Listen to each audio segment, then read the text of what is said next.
Not too long ago, I went back and rewatched what I think is one of the more underrated and overly hated sequels in the series, and that's Highlander 2.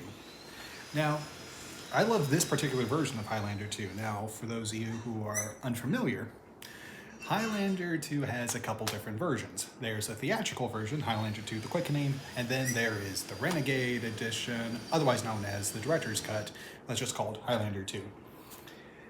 The thing about Highlander 2 is it's not a perfect sequel. It's definitely one of those movies where it kind of fell under the so bad it's good quality, at least the theatrical cut. The director's cut, I believe, is the far superior and is actually the version that the original director wanted the movie to be. But there's something weird about this.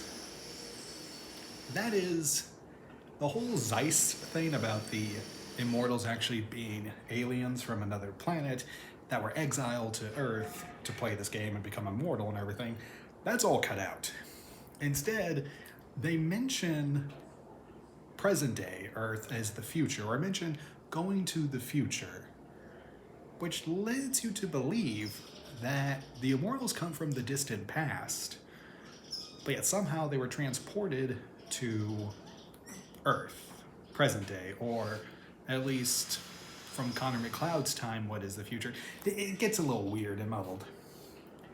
Really, I think the best way I can interpret this is when they say the future, I think what they're referring to, at least in the director's cut, is they come from an alternate timeline where the future to them is our future, like our prime timeline. So they're from what I like to call the Dune timeline, and then they're transported into our timeline.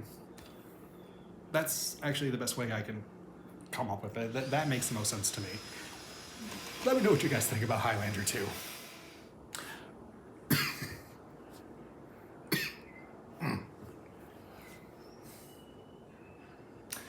Recently I watched on Prime, because it was available to watch for free on there with this